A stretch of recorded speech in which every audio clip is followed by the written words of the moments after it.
بسم اللہ الرحمن الرحیم۔ السلام علیکم۔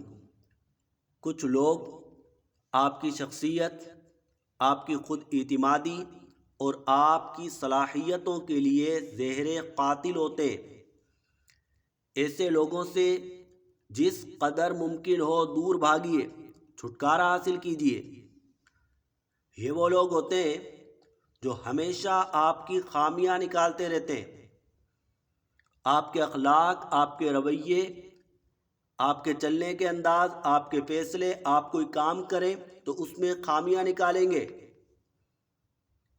رفتہ رفتہ ہوتا یہ ہے کہ آپ اپنی خامیوں کو سن سن کر یہ محسوس کرنے لگتے ہیں، آپ اپنی خود اعتمادی کھونے لگتے ہیں، آپ اپنی صلاحیتوں پر شک کرنے لگتے ہیں کہ میں جو کام بھی کرتا ہوں ڈھنگ سے نہیں ہوتا۔ بالآخر انسان نکما ہو جاتا ہے۔ میرے ارد گرد بھی ایسے لوگوں کا ہجوم ہو گیا تھا۔ میں اپنی خود اعتمادی کھوتا چلا جا رہا تھا۔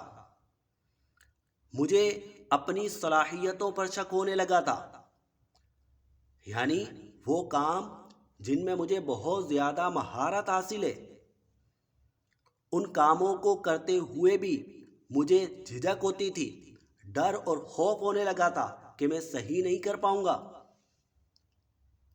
میں نے غور و فکر کیا تو اس نتیجے پر پہنچا کہ یہ سب کچھ ان لوگوں کی وجہ سے ہو رہا ہے۔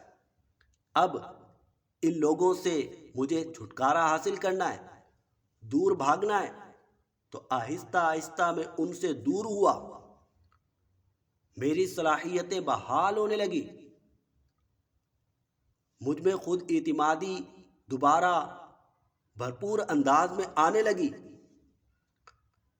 تو اگر آپ کا کوئی دوست ہر وقت آپ کی خامیاں نکالتا رہتا ہے تو اس سے دور بھاگیے۔ مثبت تنقید کبھی کبھی ہو تو بہت اچھی بات ہے، ہر وقت خامیاں نکالنا یہ بہت بری بات ہے۔ کچھ والدین اپنے بچوں کو ناکام کر دیتے ہیں، ہمیشہ ان کی خامیاں نکالتے رہتے ہیں، کبھی تعریف نہیں کرتے۔ وہ احساس کمتری کا شکار ہو جاتے ہیں بچے، اور ان کی شخصیت اس قدر متاثر ہو جاتی ہے کہ وہ کوئی فیصلہ نہیں کر پا رہے ہوتے۔ پھر ان کو اپنی صلاحیتوں پر اتنا شک ہو جاتا ہے کہ وہ کوئی کام بھی ڈھنگ سے نہیں کر پاتے، مستقبل میں ناکام رہتے ہیں۔ خدا را ہر وقت اپنے بچوں کی خامیاں نہ نکالیے۔ بچے ہیں، سیکھ رہے ہیں، ان سے غلطیاں بھی ہوتی ہیں، کبھی نظر انداز کیجیے اور ان کے اچھے کاموں پر تعریف بھی کیجیے۔